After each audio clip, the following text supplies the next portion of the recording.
el programa que te atrapa. Yo solo al mundo, la mejor carta.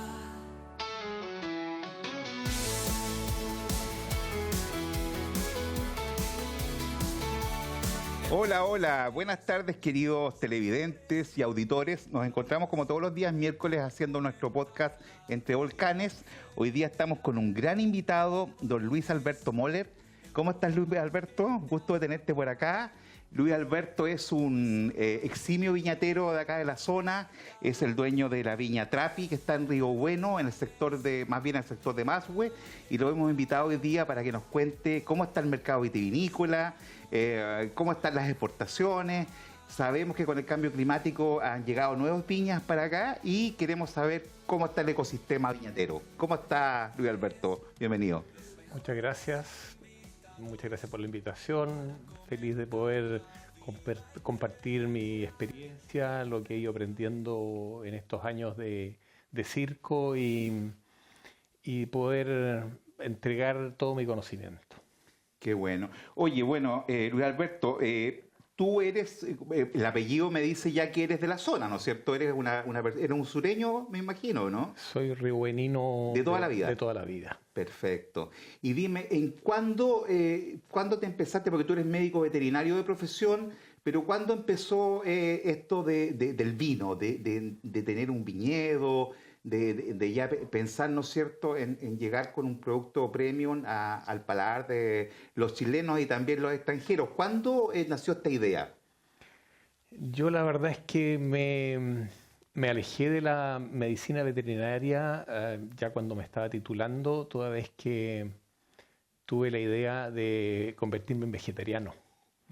Y toda mi formación era de producción animal. Ya. Entonces, teniendo un campo de la familia, opté por el desarrollo del agro, de las siembras, de los berries. Comencé a trabajar con plantas, con viveros. Y en ese andar apareció un amigo al cual yo conozco hace más de 30 años, que él es enólogo, y empezamos a ver la posibilidad de encontrar un lugar donde poder desarrollar un viñedo de clima frío como tal, digamos. Perfecto. Claro, porque los sectores, tú estás en el sector de Masue, que es un sector que está a la altura de Río Bueno, La Unión, pero hacia la costa, ¿no es cierto? Y estábamos hablando antes de empezar el programa que lo que se está haciendo en vinos, ¿no es cierto?, en la zona, pero principalmente en nuestra zona, yo siempre lo asocio. Yo tuve la oportunidad de estar en algunas ciudades de Alemania y siempre recuerdo mucho Mainz, que es muy parecido. Bueno, mi hijo estuvo allá trabajando, aproveché de ir a verlo, y es un clima muy parecido al que tenemos acá. Y allá probé un Riesling que es pero increíble, que son vinos blancos, ¿no es cierto? Entonces me da la impresión que los terroirs sureños son perfectos para los vinos blancos, ¿o no? La verdad es que las cepas que nosotros tenemos proceden prácticamente todas de la parte norte de Francia, Borgoña, Ya. que sería un tinto, Pinot Noir, y tres blancos, que serían Chardonnay, Sauvignon Blanc, que viene del lado de Alsacia, y Riesling, que viene también de Alemania, de Mosel, del Rin. Claro, son todas estas ciudades renanas. Sí. Sí. Que pueden estar en la parte de Alemania o pueden estar en la parte de Francia, como Estrasburgo, o por el otro lado está, ¿no es cierto?, Mainz, está Colonia, etcétera. Y cuéntame un poco, ustedes partieron en el año 2009, ¿no es cierto?, con la viña. El 2009 partimos haciendo nuestras propias plantas, viverificándolas, Ya. y plantamos 2010 y 2011. ¿Y cuánto es el proceso, cuánto demora ya la vid en estar en condiciones de poder entregar un buen fruto? En condiciones óptimas, con recursos y con el conocimiento de la zona, podemos hablar de una cosecha, la primera cosecha a los 3 años. No fue nuestro caso, nosotros no tuvimos que aprender pensamos que no era necesario regar, hubo que regar, pensamos que no era necesario controlar las heladas, se nos helaron las plantas el primer año prácticamente todas, tuvimos que implementar un sistema de control de heladas. Eso significó que alrededor del año quinto partimos, entre el año quinto y año sexto partimos con nuestras cosechas. Uno le da la impresión, como ha vivido toda la vida en el sur, que por lo que precipita acá en la zona, que son 1.200, 1.100, ¿no es cierto?, al año, uno pensaría que con esa cantidad de agua es una buena cantidad, ¿no es cierto?, para cualquier fruto, en este caso para una vid. Pero tú me dices que tuvieron problemas, ¿y por qué tuvieron exceso de agua o menos agua? Nuestro error fue no disponer de agua durante el establecimiento, Ya, que es cuando tú necesitas que la planta se prenda y se desarrolle. Después del tercer, cuarto año nunca más tuvimos que regar. La vid tiene un sistema radicular potente, es muy vigorosa. Es más, uno necesita que la planta se estrese en algún momento y se preocupe de la maduración, de la descendencia y no de desarrollar el vigor. Por lo tanto, es bueno que en algún momento, en pleno verano, sienta estrés hídrico y no tenga agua disponible. ya. O sea, en condiciones, yo creo, las más favorables, no sé, te pregunto a ti, el ideal es, me imagino, tener un clima más mediterráneo, ¿no es cierto? Sin grandes lluvias y con clima más templado. Yo diría que el ideal es lo que nosotros tenemos actualmente, que es una condición, porque nuestras cepas son cepas de clima frío. Ya, Y el clima frío en Chile está aquí. Aquí tenemos frío que nos permite que las variedades se expresen de la mejor manera. Casablanca, como se ha escrito siempre como un valle de vinos blancos, no es un valle frío propiamente no. tal. Tampoco hay un gran diferencial térmico entre el día y la noche. La costa chilena como Lleida, como San Antonio, también es un buen lugar donde no hay temperaturas muy altas, pero tampoco es un lugar frío propiamente tal. El frío lo tenemos acá en el sur. Por lo tanto, estas variedades se expresan de la mejor manera y eso es lo que le ha dado la preponderancia al Valle de Osorno. Ya.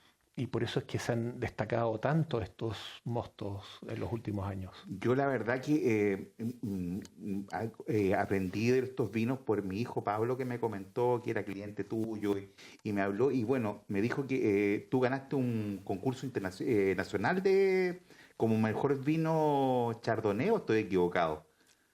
Uno está permanentemente mostrando lo que va cosechando a todos los críticos. Nosotros las primeras botellas las tuvimos el año 15 del año 16 y la cosecha del año 17 o 18 y ya obtuvimos con Patricio Tapia la guía Descorchado, que es una guía La conozco, sí. bien con mucha relevancia no solo en Chile sino que en Argentina y en Brasil. Patricio Tapia ya nos puso con 94 puntos como vino revelación, nuestro Chardonnay en esos entonces. Pero nosotros hemos seguido mostrando nuestros vinos a todos los críticos y la verdad es que han ido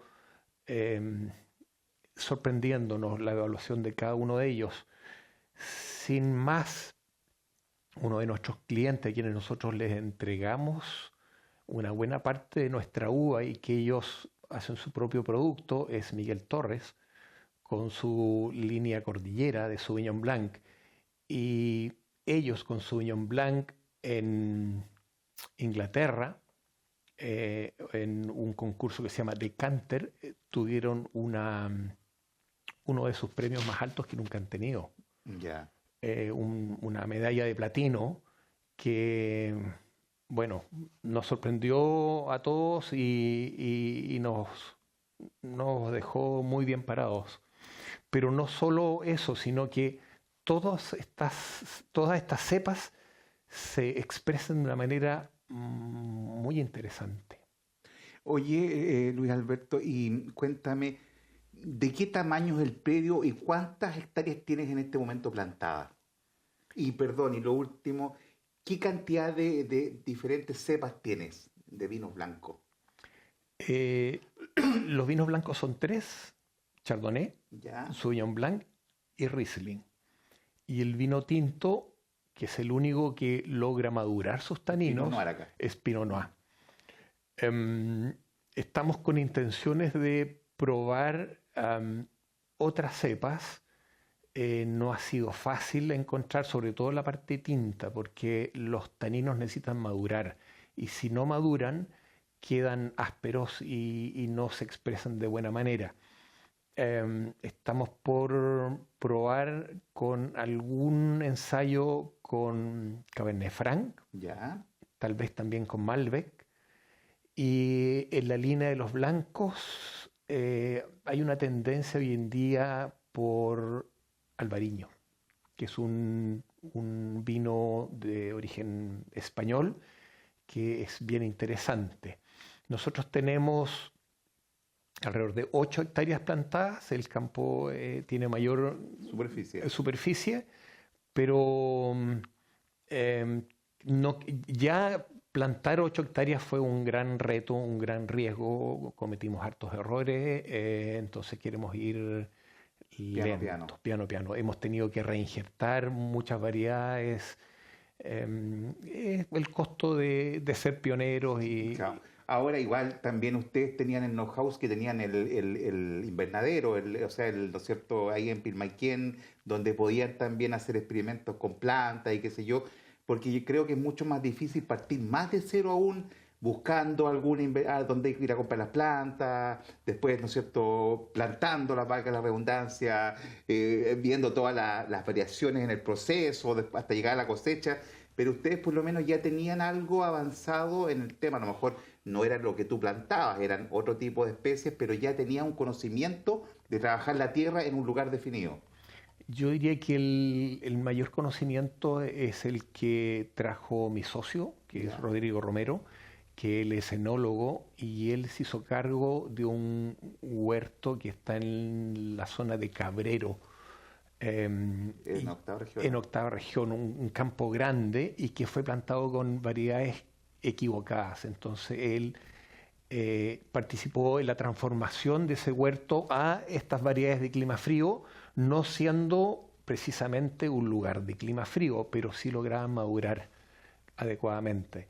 Él fue el que trajo todo el saber hacer, y no solo saber hacer, sino que lo más complicado en este mundo, en este negocio, es saber vender. Mira, justamente iba a continuar por ahí con mi consulta. Tú estás más enfocado en la venta, en el consumidor, a ver si le podríamos llamar consumidor final al restaurante, ¿no es cierto? Que es el que va directo al cliente que llega a consumir el vino en el local, o estás más especializado en la venta a distribuidoras o grandes supermercados donde se pueda vender tu producto. ¿Qué estás atacando más? No, nuestro viñedo es un viñedo de nicho boutique. Son volúmenes pequeños en donde los precios no son lo baratos que pudiera ser cualquier vino nacional, sobre todo de la línea blanca. Entonces nos enfocamos nosotros principalmente en tiendas especializadas, prácticamente nada como supermercado, y sobre todo en lo que es el mercado exterior. Ese es nuestro principal nicho y, y es donde hay un poder adquisitivo que se da el lujo de gastar un poco más por vinos que en el mercado nacional son mucho más difíciles de vender. Sí, sabes que uno uno tiene la suerte, ¿no es cierto?, de viajar fuera de Chile, y la verdad que emociona tanto cuando uno anda fuera de Chile y ve en los supermercados o en tiendas boutique o pequeños mercados, ¿no es cierto? Ves vinos chilenos, ves patas completas con vinos chilenos. A mí una vez incluso me tocó, hace años atrás estaba en Praga, y de cerca del hotel había un negocio chico como de un coreano. y andábamos con un matrimonio mexicano, amigo, y vamos con mi señora a comprar y de repente vino chileno. En un boliche como que te metieras a un mercado acá particular, a un mini market de barrio, y lo encontré increíble. Pero si tú además vas a estos grandes supermercados, pucha, te digo que no hay país donde no valoren el vino chileno y encuentres vino chileno. Yo recuerdo hace unos años atrás, tú ibas a España principalmente, recuerdo, o a alguna ciudad europea, y no salías del Casillero del Diablo. Pero ahora la variedad es mucha la que hay. Sí, sí. Hemos logrado reposicionar el vino chileno no solo como un vino barato, sino que un vino de calidad. Sí, es verdad. Claro, quizás antes era el vino chileno era más el vino que se producía en tipo varietal y se vendía rápido, ¿no es cierto? No había vino de guarda, por lo que yo creo. Como te decía al comienzo, soy muy neófito en el tema vitivinícola, pero yo recuerdo que antiguamente mi padre era un gran tomador de vino, le gustaba mucho. De hecho, Miguel Torres, por eso me hizo recuerdo cuando me hablaste de Miguel Torres, de Don Matías, Don Luis, Doña Isidora, los tengo en la cabeza esos vinos porque fueron los vinos con los que crecí. Mi papá siempre consumía esos vinos, o también me acuerdo Marqués de Casaconcha, que también le gustaba mucho. Era había uno que traía un torito igual, creo que ese era el casillero, ese era el Sangre de Toro. Sangre de Toro. Ya, pero no existía la variedad que tenemos hoy. Hoy día tú te puedes dar el lujo de consumir diferentes cepas que uno no las tenía en el inconsciente antes. Uno no salía del Cabernet Sauvignon con vinos tintos o de un Merlot, y con vinos blancos te tomabas un Chardonnay o un Sauvignon Blanc. Punto. Hoy día tienes una gran gama, una gran variedad de cepas diferentes. Sí, se ha hecho un buen rescate de variedades muy antiguas y muy interesantes, sobre todo en el Valle de Itata, con cepas como Cariñán, Sansó. Es muy rica, me gusta mucho la Cariñán. Sí, Sí, sí. Petit Verdot. también. Hay muchas variedades muy interesantes, sobre todo en el mundo del tinto. En el blanco es más acotado. Hay un par de variedades más que podría ser Gewürztraminer, pero que son de difícil venta. Ya. Ahora, también nosotros hemos tenido la posibilidad, como te digo, yo no soy muy conocedor del tema, pero por lo que me he podido ilustrar en el correr de estos años, sé que, ¿no es cierto?, también tenemos nosotros un pequeño emblema, así como nuestros hermanos argentinos tienen el Malbec, nosotros tenemos el Carmener, que fue por una de esas cosas del destino, porque por lo que yo entiendo, ¿no es cierto?, esta fue una cepa que trajeron migrantes franceses o españoles, y que después por mucho tiempo se pensó que era un Merlot tardío, hasta que llegaron enólogos europeos y descubrieron que esta era una cepa que se había extinguido en Europa y que estaba solo en Chile, y era nuestro Carmener. Y con el Carmener es nuestro embajador hoy día en el mundo entero. Correcto, sí. La gran parte de los viñedos del mundo se murieron con la filoxera, enfermedad que no llegó a Chile. Y gracias al descubrimiento de Carmener, acá volvió a replantarse en el mundo Carmener. Sí. Pero quedó un poco Chile como el emblema del Carmener, ¿no es cierto? Sí. Es nuestro vino insignia, nuestro vino embajador en el mundo.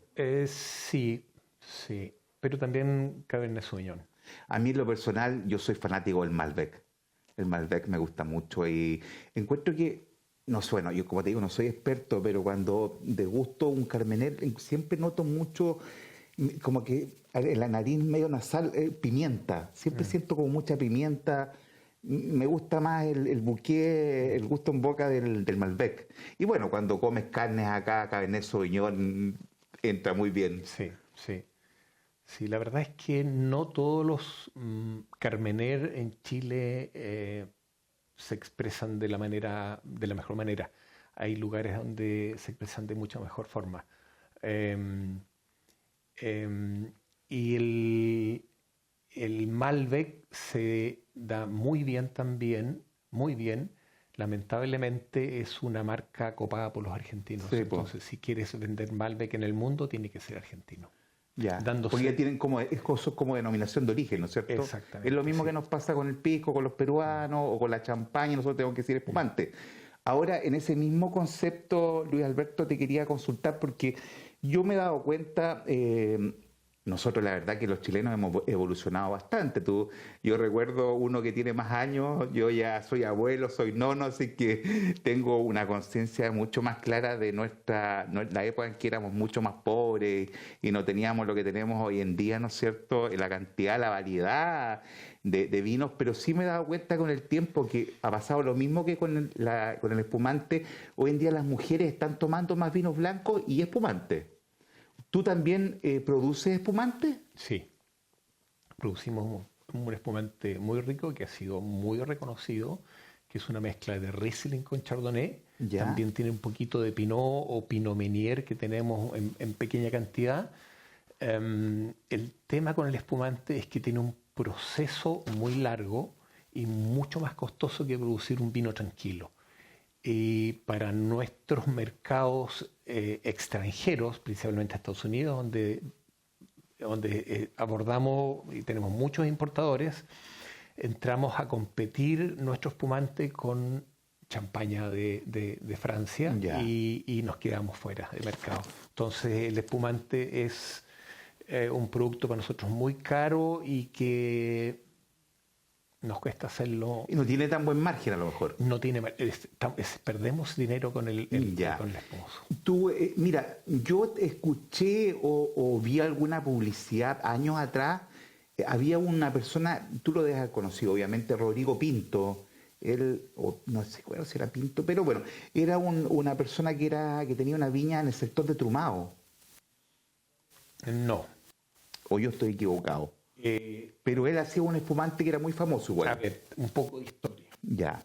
Historia del mundo del vino. Del vino sureño del sur de Chile. Cuando tú vienes de norte a sur y cruzas el río Bueno con ese puente majestuoso que tenemos en la Ruta 5, sí.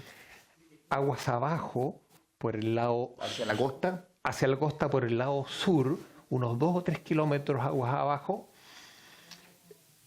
hubo un antiguo fuerte español en el sector, se llama Fuerte Contra Coronel. Ahí... Perdón, pero para ubicarme bien, porque es la ribera norte del... No, la ribera sur. La ribera del sur, pero con exposición al norte. Pero yendo hacia la costa, 2 kilómetros hacia la costa. Sí. Ya. Ahí, alrededor de 1700, se instaló un fuerte, una avanzada, antes que el fuerte de Río Bueno. Y en ese lugar se desmontó, se limpió y se plantó la primera viña del sur de Chile. Estamos hablando hace 300 años atrás. O sea, 1700... Y cuando se volvió a poblar Osorno y toda la zona sur. Y fracción. Claro. Y lo más interesante es que algunas de esas plantas existen hasta el día de hoy. Yo las he visto. Por supuesto, eso después volvió a crecer el bosque y las plantas están metidas entre boldos y lingues, claro. Pero son unos monstruos, son unas plantas impresionantes. O sea, es como una planta salvaje, ¿sabes? Absolutamente. Y es de mucho interés saber qué es lo que hay ahí y cómo se ha podido adaptar. Será de alguien, ¿sí, no es cierto? Sí, hay varios propietarios. Francisco Domínguez es uno de ellos. Esa fue como la primera, además que el vino era la avanzada, se necesitaba para la misa, era primordial disponer de vino. Después, ya con la llegada de los colonos, de los alemanes, se fue plantando vides en varios sectores. Pero el primer ensayo así como serio lo hizo Luis Momberg en Trumao, en la década del 90. Eso sabía Luis Momberg.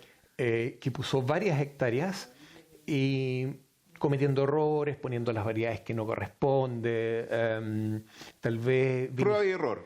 Vinificando no de la mejor manera. Cuento corto, terminó arrancando y dejó un par de hileras que hasta el día de hoy existen. Posterior a eso, a principios ya del 2000, hay 3 plantaciones ya más serias que se hacen, que son los hermanos Porter, acá en Trumao, ellos son osorninos. Sí, los que tenían el restaurante acá, Camino Puyehue. Ellos no, ellos tienen una empresa maderera que se llama Madex. Ah, perdón, me estaba confundiendo. Sí, lo de Madexpo, los portes de Madexpo, sí. Ellos tienen un poquito, partieron con un poco más de media hectárea de Pinot Noir. Conjuntamente, en la misma época, Alejandro Herpach, en el río Pilmaiquén, en la Ruta 5, planta también un poco más de media hectárea con varias variedades y algunas blancas y Pinot Noir como tinto. Y también en Futrono, Casa Silva, hacen una plantación también a principios del año 2000, 2004, 2005 por ahí, de alrededor de unas 5 o 6 hectáreas ya tirándose al vacío, digamos, con una plantación más o menos en seria, que hasta el día de hoy da frutos y da un buen producto. Lo que tú me consultabas era la plantación que hizo Alejandro Herpach en el río Pilmaiquén. Que fue una persona que se postuló a diputado, me acuerdo. Y quien la trabajaba era Rodrigo Moreno. Rodrigo Moreno. Y Rodrigo Moreno fue la primera persona que logró mover las alarmas del mundo del vino, toda vez que uno de sus espumosos fue bien evaluado. Tengo entendido que por Parker, uno de los más importantes a nivel mundial, describiéndolo como un vino de muy buena gama y de muy interesante futuro. El problema con la viña del río Pilmaiquén es que estaba en suelos muy fértiles. Ya. Con mucha fertilidad, en donde la planta tiene mucho vigor, en donde hiela y también en donde la presencia de hongos, sobre todo oidio, hace que sea una prueba titánica, al punto de que, teniendo un muy buen reconocimiento, esos vinos, esa viña hace un par de años la arrancaron. Ya. Oye, Luis Alberto, cuéntame un poco cómo es, porque por lo que me relatas, es un negocio en que hay que tener muchas ganas, ¿no es cierto? Y me imagino que algo de espaldas también, porque por lo que me cuentas es de mucho sacrificio y de mucho empeño. Ahora, ¿qué ayuda estatal hay con esto? ¿ProChile ayuda en algo? ¿Cómo se manejan? ¿Hay un grupo, algún grupo de empresarios, algún grupo gremial acá en la zona donde los viñateros se junten y se ayuden entre sí, o eso no pasa? Nosotros pertenecemos a un grupo, pero no de la zona, sino que es el Movimiento de Vitivinicultores Independientes, que es un grupo muy proactivo. Somos alrededor de 35 viñas que estamos bien afiatados y ayudándonos permanentemente. Acá en el sur los proyectos son mucho más pequeños, más individuales. Están apareciendo un montón de pequeños proyectos por todos lados. Yo conozco solamente en la región de Los Ríos 4, 5 o 6. Hay uno en Valdivia, hay uno en el lago Riñehue, pequeños de medias hectáreas. Y aquí hacia el sur hay varios también. En el mismo sector mío, en Yaquito, orillas del río Bueno, hay 3 o 4 pequeños productores así con medias También hectáreas. media hectárea. Sí. O sea, dentro de los productores tú eres uno de los grandes, porque 8 hectáreas es importante. Si me hablas que los otros tienen media o una, 8 es un mundo. Nosotros fue una gran apuesta, un gran riesgo, pero también tuvo una ventaja, que fuimos de los primeros que logramos tener un producto de calidad, y eso te da un derrotero. Oye, y dime una cosa, ¿el nombre Trapi de la viña, de dónde lo rescataste? ¿Dónde lo sacaste? Viene del lugar donde está la viña plantada. El cerro lleva el nombre como Trapi, que significa ají en mapudungún. Mira, ají. No tenía idea. Claro, porque todo ese sector tiene esos nombres. Maswet, yo no me acordaba que había un lugar Trapi pero tampoco te lo consulto porque tampoco sabía que era Mapudungún. Sí. Mira qué bueno. Y oye, bueno, en este proceso, en todos estos años, esto también me imagino que lo has enfrentado un poco desde el punto de vista familiar. Este es un negocio familiar. ¿Cuánta gente trabaja contigo? ¿Cuánto se necesita para mantener una viña de este rango, Luis Alberto? Trabajamos con cuatro personas, colaboradores en forma permanente. Puntualmente en algunas labores tenemos que incorporar más colaboradores y la cosecha, que es bastante simple porque tú estás cosechando un racimo, no es Claro. una frambuesa, una baya. Y además de que la cosecha es el mes de abril, cuando ya los cosechadores de berries están cesantes, o sea, ya están sin Ya, o pega. sea, que necesita.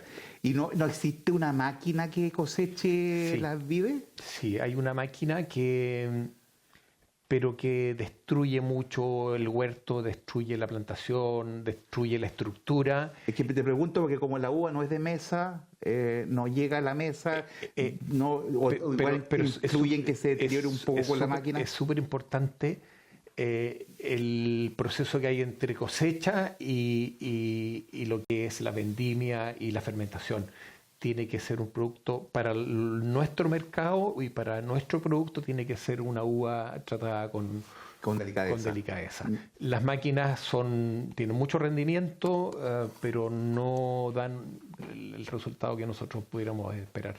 De hecho, en un capítulo anterior ¿no es cierto?, de Entre Volcanes, tuvimos de invitado a Michel Junot, que es una persona que conoce mucho. Yo siempre lo molesto, le digo que eres la persona que más sabe del mundo agrícola, y lo cual es verdad, pero estuvimos hablando de fruticultura, y él me contaba en esa oportunidad que había máquinas para prácticamente todos los frutos, excepto la cereza, porque la cereza había que sacarla de una forma especial, los chinos les gustaba que llegue un poco durita, con un cierto grado de acidez y de dulzor a la vez, una cuestión muy especial. Pero me dijo, mira, los otros frutos es mucho más fácil, hay máquinas para cosechar los berries, para cosechar los avellanos, pero no hablamos de las vides. Me quedé ese día, por eso tenía la duda ahora. Sí, hay máquina, pero igual es invasiva. Ya. ¿Y cuánta gente necesitas tú para la cosecha? ¿Cuántos temporeros y cuánto tiempo dura la cosecha? Esto en abril, ¿me decías tú? Hemos ido alargando el periodo de maduración, prolongando lo más posible el punto de cosecha. Y desde algunas ocasiones que logramos cosechar los últimos días de marzo, ahora es francamente abril, incluso los últimos años ya casi para la tercera semana de abril, lo cual no está exenta de muchos problemas, sobre todo por la presencia de lluvia. Claro. y de... ¿Pero eso ha sido producto del cambio climático igual? El cambio climático nos ha ido ayudando permanentemente, cada vez más. Pero curiosamente la vid se adapta de una manera increíble. O sea, si nuestras parras estuvieran en la zona central, con la lluvia que cae acá, se nos pudrirían todas en 2 días. En cambio acá la uva se va adaptando, la maduración es un proceso muy lento, lo cual hace que sea uno de los componentes más importantes de la uva son los antocianos. Los antocianos. ¿Qué son los antocianos? Que son unas moléculas que están principalmente en la piel y en las pepas y que hacen que se defienda la uva del medio ambiente, de los insectos, de los vectores, de las polillas, del frío, del calor, de la helada. Y esos antocianos son los que después te entregan esa capacidad antioxidante que tiene el vino. Uno de ellos, por ejemplo, es el famoso resveratrol, que hoy día te lo venden en pastillas.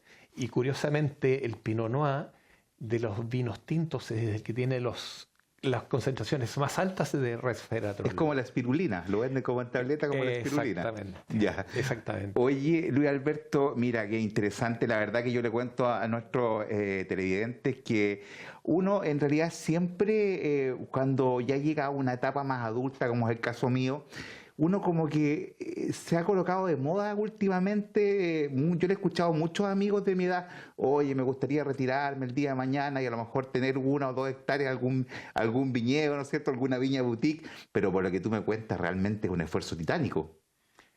Yo diría que si no tienes un enólogo de cabecera, es complicado. Es complicado, sí.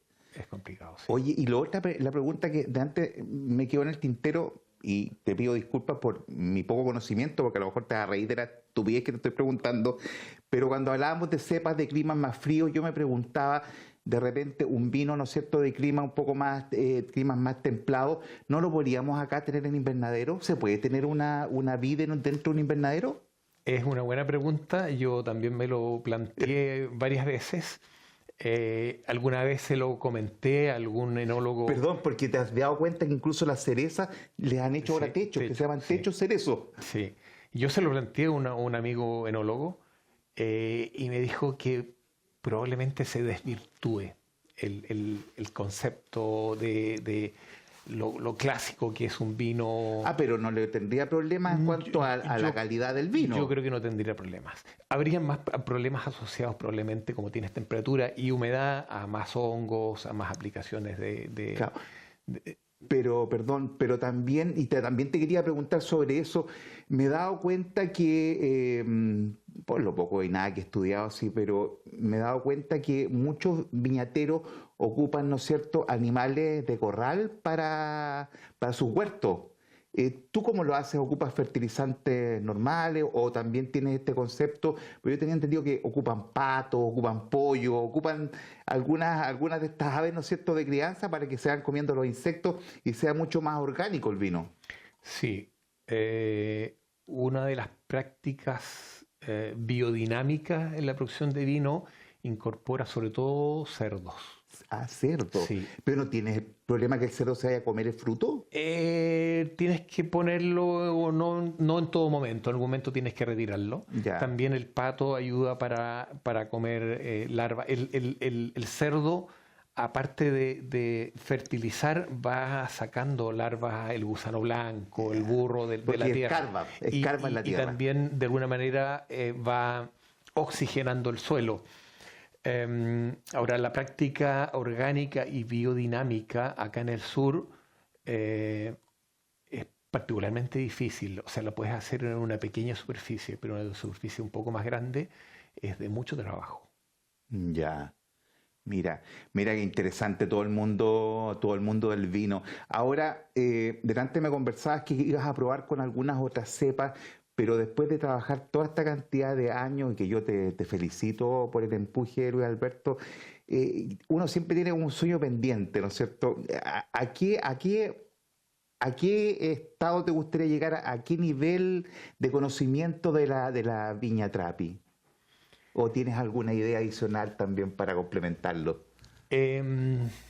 Lo entretenido de esto es que el desafío es permanente. O sea, a mí me suelen aburrir las cosas cuando las logro hacer bien y empiezo a buscar nuevos desafíos. Aquí aún queda bastante por aprender. Creo que es muy interesante poder saber si podemos lograr madurar los taninos de algunos tintos que no sean solamente el Pinot Noir, como te decía, el Malbec es una alternativa y el Cabernet Franc también es una alternativa, pero la idea es probar mesuradamente con pequeñas cantidades y poder ir sacando resultados sin tirar de la mitad de la cancha. Y a lo mejor probar con algún tipo de bebida analcohólica, como por ejemplo algún buen jugo, algún buen zumo de uva, de repente conectado yo. Ahora cuando tú hacías alusión, ¿no es cierto?, a que uno de repente se aburre y después parte con otra cosa, eso es lo que nos pasa a todos los emprendedores. Pero sí entiendo que el tema viñatero es mucho más amplio y por eso obviamente te demanda más tiempo y tampoco tienes tanto tiempo, valga la redundancia, para hacer otras cosas. Pero pensando en este tema de las bebidas analcohólicas y pensando que hoy en día, yo el otro día estuve haciendo unos pequeños estudios, ponte tú, supe que la hoja de analca tiene mucho antioxidante. Entonces ir haciendo mezclas con aguas del sur o con zumo de uva mezclado con alguna otra cosa, ¿no has pensado en ese tipo de productos? Sí, el tema está que em, a mí me tocó probar vinos analcohólicos en Alemania hace un lustro atrás, em, y era como la vía de comercializar sus productos en un mercado que estaba muy competitivo y muy saturado. Eh, en nuestro caso no es viable porque de por sí es un producto mucho más barato. Ya, pero por ejemplo, si lo lleváramos a otra categoría, claro, yo cuando te hablo de bebidas analcohólicas me imaginaba más algún tipo de zumo, jugo, pero tú me acabas de dar, me acabas de decir otra palabra que, claro, recordé, hoy día mucha gente, producto de que uno sale a un lugar y normalmente anda conduciendo el vehículo, qué sé yo, uno busca, hoy día existen, ¿no es cierto?, cervezas o vinos que son cero alcohol. Y yo creo que es un producto que el vino a lo menos se ve, o un espumante sin alcohol, debería tener buena demanda porque hay mucha gente que no consume alcohol y que quiere tomar un cóctel, ponte tú, en alguna jornada de media tarde o algo en algún after office, no sé. Lo que pasa es que en el mundo del vino hoy día eh, hay una oferta de vinos muy, muy baratos. Ya, Está en un ciclo muy deteriorado, un ciclo muy de baja en el mundo del vino. El poder adquisitivo se vio diezmado, se redujo prácticamente un tercio de la población mundial, dejó de tomar vino. La gente joven no está tomando vino. Entonces hay muchas viñas que venden sus productos a granel, como guateros. O sea, miles de litros dentro de un guatero a precios irrisorios. O sea, estamos hablando de medio dólar el litro, están a 500 pesos el 500 litro. pesos el litro. O sea, más barato que comprar agua mineral. Claro, Entonces, claro, a partir de un producto así, tú puedes jugar con vino sin alcohol o distintos o zumos, pero claro. aquí estamos hablando de un nicho totalmente distinto, en donde el costo de producir y la alternativa de poderlo poner en el mercado nos pone en otra situación. ¿Y cuánto dura la vendimia? ¿Cuánto en tiempo? La vendimia es rápida, nosotros cosechamos en una semana. Y la vendimia es... O sea, la cosecha es cosecha. La ya. vendimia es cuando tú Sí, pues, pero a eso me refería. mueles. ¿Tú lo haces, esa molienda, esa vendimia, no sé, tú la haces tecnificada o a la usanza antigua con la gente? Absolutamente tecnificado. Nosotros la uva la tomamos, cosechamos en el día, en la noche viaja, ¿Ya? se va a Santa Cruz. Allá tenemos una bodega que arrendamos. Mi socio se hace cargo de esa alquimia y hay que estar encima de los siguientes 2, 3 semanas de lo que está ocurriendo. Ahora, hay que hacer una diferenciación. Cómo se elabora el vino blanco es muy distinto a cómo se elabora el vino tinto. Tinto. El blanco, tú tomas la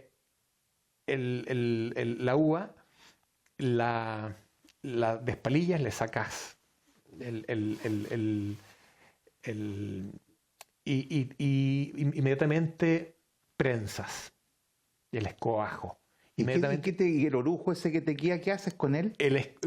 prensas y el orujo es un subproducto que no tiene mayor valor. No lo puedes, no lo puedes comercializar. No, podrías hacer aguardiente, pero está prohibido. ¿Por qué? Porque requieres toda una serie de autorizaciones y de permisos. En la zona de la octava región, todos los productores de vino, sobre todo de uva país, ¿Ya? hacen sus aguardientes, pero es un tema muy delicado porque cuando tú haces un aguardiente, una parte de ese aguardiente, sobre todo en la primera parte, Es etanol. es Claro, y es muy etanol. peligroso Es porque veneno. si no sabes, Es veneno. el etanol se ocupa como combustible. Es veneno. Claro, entonces, esa es la razón entonces. Sí. Cuesta conseguir esos permisos en el servicio de salud. Requiere toda una preparación y no es tan difícil, pero además que es un producto, es un subproducto. Y tienes que demostrar además que que tienes el conocimiento, porque si no, imagínate, estás vendiendo un producto que puede ser veneno. Exactamente. Ahora, claro, todo ese etanol también hoy en día, yo sé que a lo mejor no tiene la misma venta que antes. En la pandemia lo vimos mucho porque el etanol se usaba Para ¿no es cierto?, para desinfectar las manos. Sí. Así que ahí hay otro producto más que se puede comercializar. Pero claro, acá yo tengo el caso de un amigo que él tiene un par de plantas, ¿no es cierto?, unas viñas en San Juan de la Costa, y él produce vino. Yo no sé si tendrá los permisos necesarios o no, pero él tiene su alambique y tiene su lugar, que le mando muchos cariños a Enrique, allá, ¿no es cierto?, en Pichimayay. Y él me explicó justamente eso. Él hace el aguardiente y me explicaba el tema del etanol. Por eso cuando tú comentaste lo supe inmediatamente. Y él me explicaba, me decía, esto tú lo tienes que sacar, esto obviamente no sirve, no lo puedes tomar, es veneno. Y ahí él me mostraba en ese tiempo, lo colocaba en estas botellitas y lo ocupaba para el restaurante, para ¿no es cierto?, desinfectar las manos. Sí. Claro. Ahora el proceso de fermentación del agua tinta es totalmente distinto porque tú dejas el orujo con el caldo y fermentas con orujo. O sea, tú tienes que hacerle una entrega de los taninos que están en la piel. Entonces, durante los 2 o 3 semanas que dura la fermentación, tú dejas todo junto. Ya. En el blanco no, en el blanco tú prensas y retiras los orujos y solamente fermentas el caldo. ¿Y qué le dirías, por ejemplo, a esas personas que dicen de repente que el vino real es el vino tinto y el vino blanco no existe? O que le duele la cabeza. ¿Sabes que se lo escuché una vez? Muchas veces. O sea, lo he escuchado muchas veces, pero me quedó grabado una vez una entrevista que le hicieron a Pedro Cancuro. Entonces, ¿usted toma vino? Entonces, él dijo, sí, tomo. ¿Blanco o tinto? No, me dijo, hábleme de vino. O sea, es un poco peyorativo el comentario ese, ¿o no? Sí, la verdad es que los vinos blancos en Chile nunca fueron muy buenos. Toda vez de que la planta de la vid de vino blanco no tolera temperaturas muy altas. Cuando ya pasa de los 30 grados Celsius, la planta se estresa, cierra sus estomas, se protege y se pierden gran parte de las características del vino, que son los aromas, principalmente los aromas. Porque la planta recoge todo lo que hay a su alrededor, ¿no es cierto? Esos son los aromas, el terroir que tiene, cuando tú le sientes, ¿no es cierto?, ese bouquet a ciruela, a manzana, a lo que sea, ¿no es cierto? Es porque en el lugar hubieron ese tipo de frutos o existe algún tipo de... Yo diría que cada cepa viene con una característica aromática propia. O sea, el Sauvignon Blanc es muy característica su intensidad aromática, muy característica. Pero cuando tú tienes temperaturas altas, esa intensidad aromática se va. Ya. Entonces te queda un vino muy plano y con estas temperaturas muy altas, las uvas se sobremaduran y al sobremadurarse pierden la acidez. Y la acidez es la columna vertebral de un vino. Claro. Entonces, lo que hacen en la zona central, cuando se les pierde la acidez, ellos corrigen la acidez y le meten ácido tartárico como con una pala. Y eso cualquier persona entendida se da cuenta, hay un cierto amargor en el vino. Entonces, los vinos blancos en Chile nunca fueron particularmente muy interesantes, salvo estos valles que te describí yo al principio, como es Casablanca, Lleida. Muy interesante es el norte, Limarí, porque en Limarí el suelo es un suelo calcáreo, es un fondo de mar, son suelos con pH alcalinos, propios de la Borgoña, propios del Rin, en donde se expresan con una mineralidad muy interesante. Eso lo hemos ido nosotros de alguna manera transformando con nuestros productos de acá del sur, porque son realmente excepcionalmente buenos, son realmente espectaculares. Es un nuevo mundo que aparece en los vinos de clima frío como los que estamos nosotros jugando.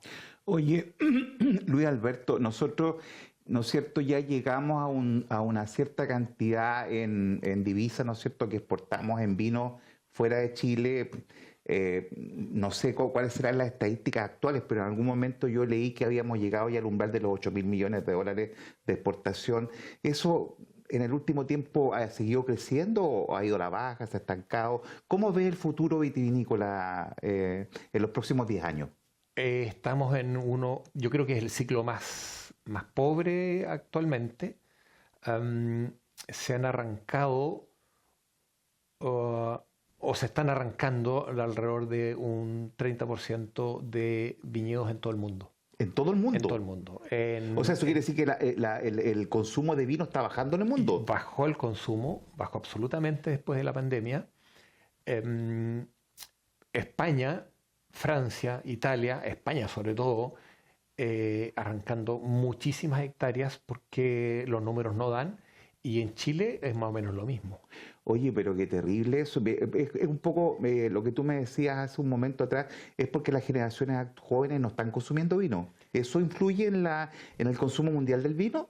O sea, ¿el vino es un producto para personas más de nuestro rango etario? Yo creo que el vino va a seguir siempre un producto por el cual el hombre toda su vida ha luchado. Se dice que no es que nosotros llevamos la parra a todas partes del mundo, sino que se dice que es la parra la que nos sigue, la que nos hace que nosotros o sea, como que nosotros somos sus esclavos y la llevamos a todas partes donde vamos. Pero sí, hay cambios culturales.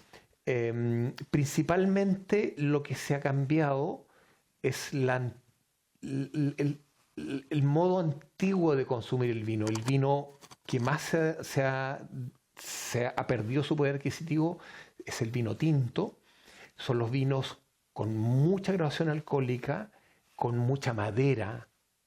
¿Todavía existen vinos con mucha graduación alcohólica? ¿No debería estar estandarizado eso? No, o sea, igual un vino ya sobre los 14 grados de alcohol es mucho alcohol y puede llegar a los 15 y más.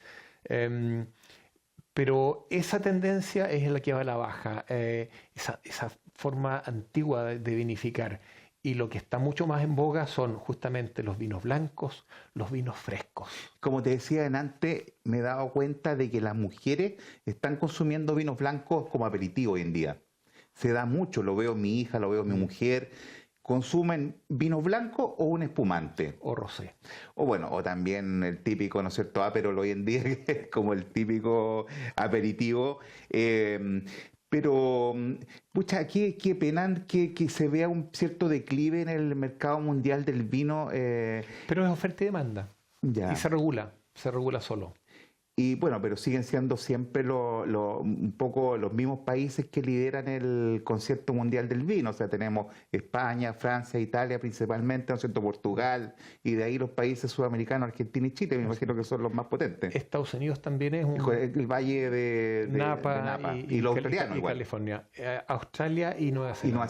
Y Nueva Zelanda, que Nueva Zelanda es igual, ¿no es cierto?, polinésico y claro, siendo un país pequeño, Nueva Zelanda en realidad ha llegado al mundo con mucho vino. Bueno, también lo vemos nosotros en nuestra zona acá porque ellos son del número 1 en el tema lácteo. Sí. Los neozelandeses, de hecho, son los dueños de acá de Manuka, lo que fue la hacienda Rupanco. Sí. Se ve entonces, tú dices, un cierto decaimiento en el consumo del mosto, pero yo me imagino que es un emprendimiento tan entretenido, bueno, titánico, sí, de mucho esfuerzo, pero tienes que amar tú este negocio para dedicarte a esto, porque además es un negocio que tiende a ser familiar. Ahora, no te he preguntado eso, tengo la duda.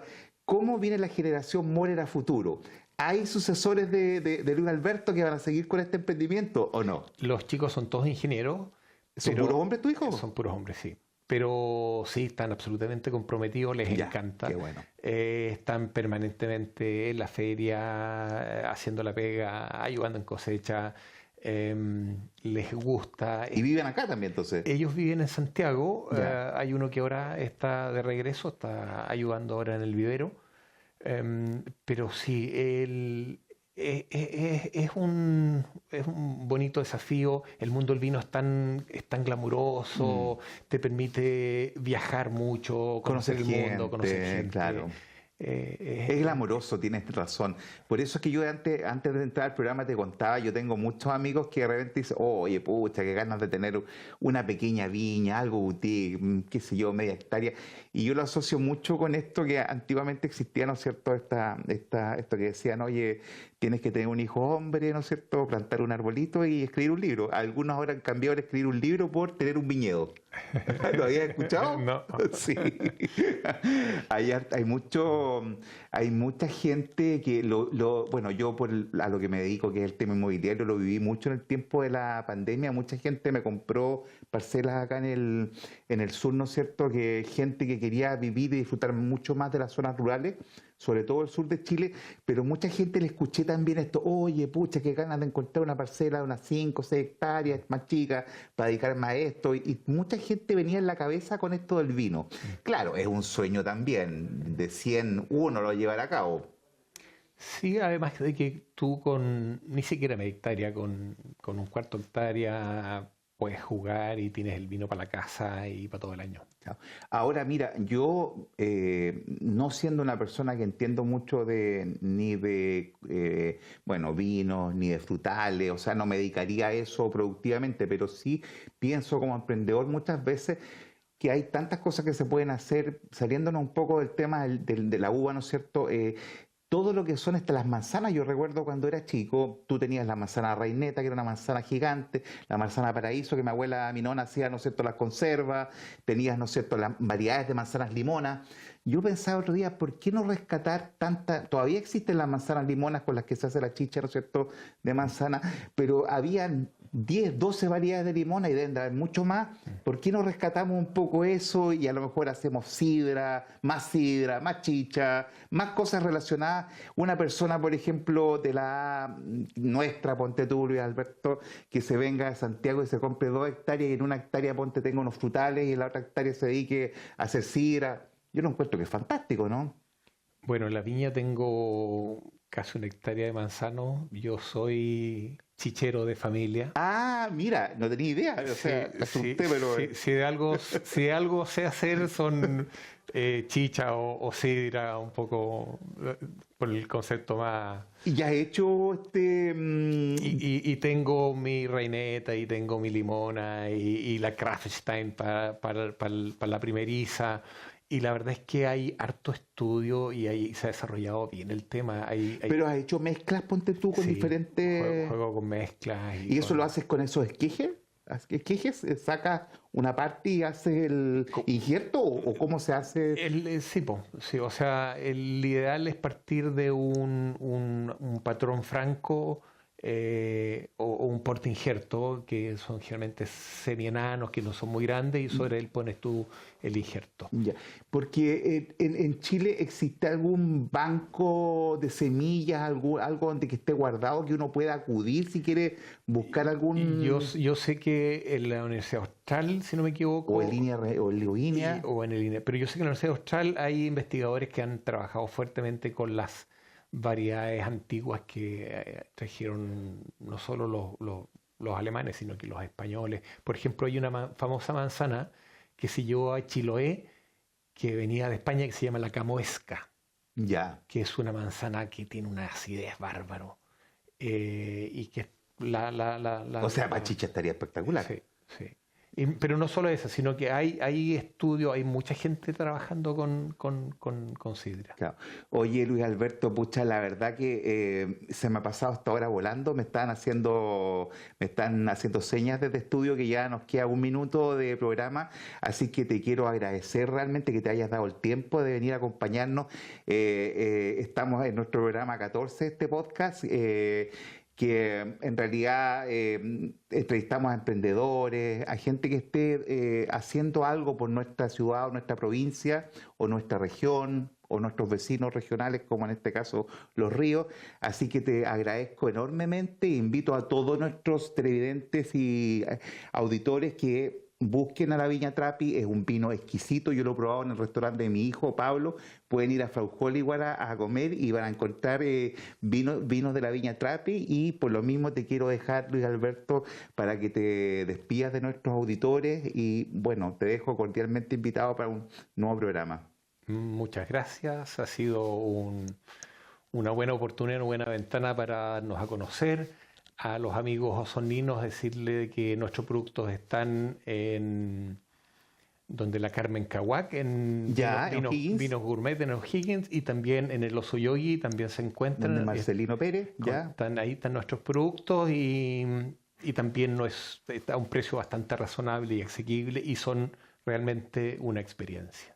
Y si uno, por ejemplo, quisiera comprar una cantidad mayor, 1 caja, 2 cajas, ¿puede ir directamente a la viña y a solicitar un pedido? Tenemos una página web que es Trapi del Bueno.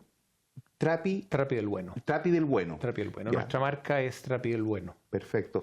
Bueno, entonces los dejamos convidados igual que ingresen a la página Trapi del Bueno, que si quieren hacer un pedido mayor se contacten con nuestro amigo, con Luis Alberto, él los va a atender directamente y les va a llegar a su domicilio un vino pero de primera cepa. Así que muchas gracias y nos vemos el próximo miércoles en un nuevo capítulo de Entre Volcanes. Gracias, hasta luego. Chao. Entre volcanes, el programa que te atrapa. Yo solo al mundo, la mejor carta.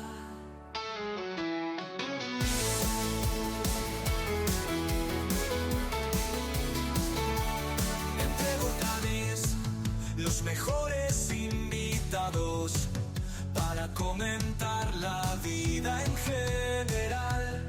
Entre volcanes, el programa que te atrapa. Yo solo al